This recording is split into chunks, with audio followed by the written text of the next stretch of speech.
Bapa, Putra, dan Kudus. Amin. Allah Bapa di surga,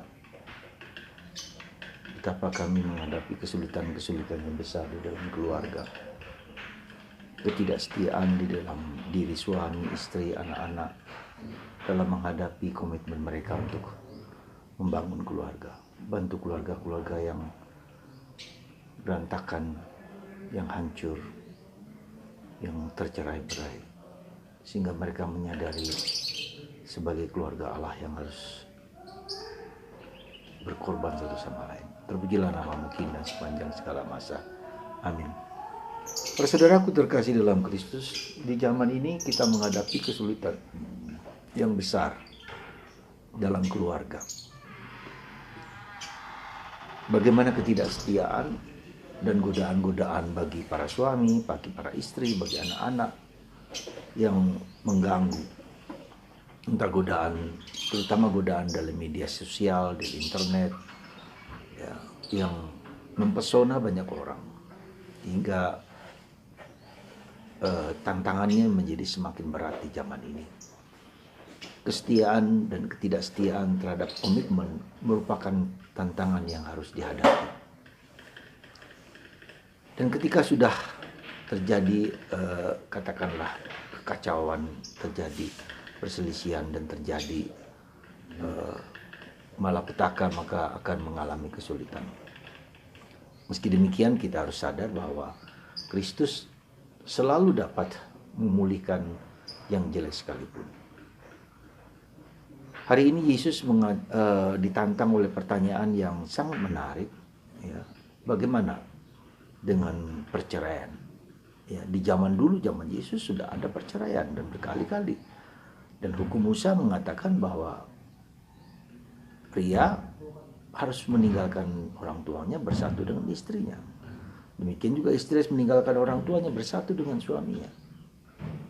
Tetapi ketika mereka bercerai, maka itulah yang harus dihadapi.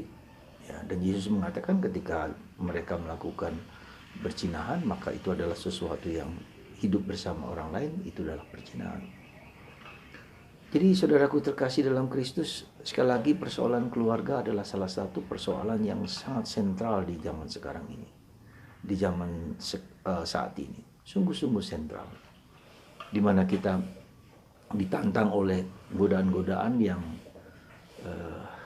yang berasal dari luar maupun dari dalam.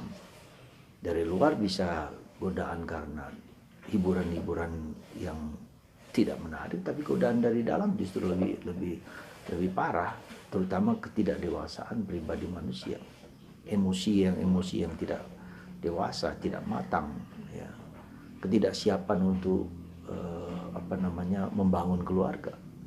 Itu juga salah satu banyak faktor di mana orang tidak mau belajar, juga tidak kekeras kepalaan. Orang Batak bilang jugul, ya, keras kepala. Dan itulah salah satu yang dikatakan oleh Yesus, karena kamu keras kepala, kamu meninggalkan istri atau meninggalkan suami untuk bersatu dengan orang lain. Dan inilah salah satu faktor yang tidak mudah harus dihadapi oleh suami dan istri. Ya, sekali lagi, terutama karena ketidakdewasaan kita dalam membangun emosi-emosi, ya, mudah terluka. Orang yang sekarang menjadi sangat individualistis, karena kita perhatikan setiap orang sekarang memiliki HP. Mereka sibuk dengan dirinya sendiri. Mereka sibuk dengan hiburan dia sendiri dengan HP itu. Lalu tidak berani untuk keluar dari dirinya sendiri dan memperhatikan orang-orang di sekitar, entah suami, entah istri, tapi sibuk dengan hiburan yang ada di dalam HP. Dan itu tantangan yang paling besar dalam situasi zaman sekarang. Itu saudaraku terkasih, bagaimana kita menghadapinya. Saya kira ya kita semua tahu itu, ya, apa yang harus kita lakukan. Kesetiaan menghadapi kebosanan, kejenuhan, kesetiaan untuk tetap memegang janji komitmen, ya, meski dengan segala kesulitan-kesulitan yang tidak mudah. Kesulitan pasti ada, salib pasti ada di dalam diri kita semua, ya, pasti ada itu. Nah, untuk itu maka kita belajar dari Yesus mengatakan, datanglah, belajarlah daripadaku, aku lemah lembut dan rendah hati. Ya. Kita terus belajar, dan untuk belajar itu maka kita belajar untuk membuka sabda Allah, membuka kitab suci. Kita berdoa rosario bersama Yesus dan Bunda Maria supaya menguatkan kita. Saya menekankan pentingnya sabda Allah itu, ya, sekali lagi sudah kita tahu betapa pentingnya sabda Allah, tetapi kita tahu kenapa penting sabda Allah, karena kita selalu berpikir, selalu merenung dengan kata-kata, ya. Jadi kata-kata di dalam pikiran kita, dalam hati kita, kita melakukan itu dengan kata-kata. Kalau kata-kata kita menjadi negatif atau terpengaruh, maka kata-kata itu mempengaruhi badan saya, mempengaruhi pikiran saya, mempengaruhi raga saya, mempengaruhi penyakit saya, lalu kita menjadi stres. Jadi cobalah kita memperhatikan kata-kata yang dalam diri kita, selalu harus positif. Nah, berpikir positif, kata-kata yang positif itu berarti apa? Harus yang mulia, harus yang benar, harus yang jujur, harus yang baik, yang mulia, ya, yang encouraging, ya, yang selalu menyemangati, bersemangat. Nah, perhatikan itu. Nah, ketika kita membaca kitab suci selalu harus mengatakan yang baik dalam diri kita. Nah, itulah kenapa pentingnya sabda Allah. Karena ini sabda Allah, maka dia mengubah hidup kita dari dalam. Jadi, yang negatif dalam diri kita pasti muncul.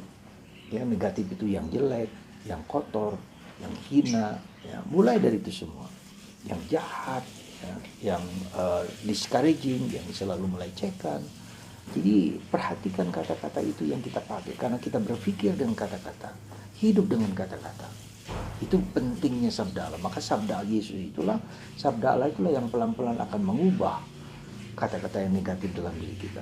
Kesetiaan kita membaca kitab suci itu penting sekali. Meski kita tidak mengerti, Anda punya ruah, baca saja. Ya, gunakan ruah itu sebagai sarana untuk mengilhami, untuk mendengarkan. Tetapi lama-lama ketika kita membaca kitab suci, roh Yesus, roh Allah sendiri yang akan menuntun kita untuk selalu berbuat yang baik. Ya, itulah saudaraku, dan itulah hidup dalam roh. Hidup dalam Roh Kudus. Ya. Semoga Anda dan saya untuk memperhatikan sabda Allah. Apapun juga, berusaha mengenali Tuhan lewat sabda Allah.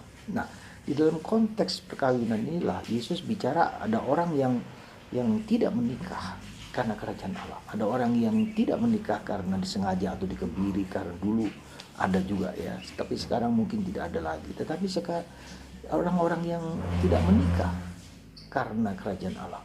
Kita para imam, para biarawan, tetapi juga awam, lelaki perempuan yang tidak menjadi biarawan, tidak menikah, tetapi hidup single. Itu pun panggilan.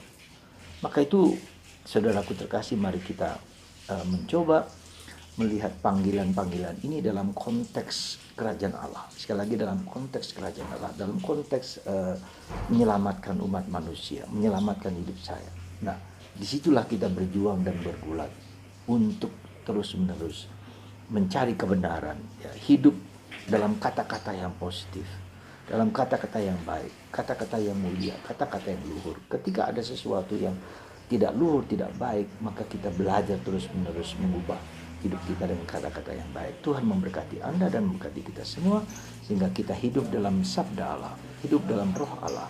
Tuhan memberkati Anda, dan terus menjaga di dalam keluarga selalu kata-kata yang encouraging, bukan discouraging. Kata-kata yang menyemangati, bukan kata-kata yang merendahkan, melecehkan. Dan itulah sumber dari kenapa terjadi perpecahan, perselisihan di dalam keluarga.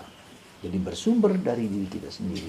Ketika kata-kata yang kita keluarkan kepada pasangan, kepada anak-anak, kata-kata yang discouraging, maka kita ubah. Tuhan memberkati Anda semua. Bapa, Putra, dan Roh Kudus.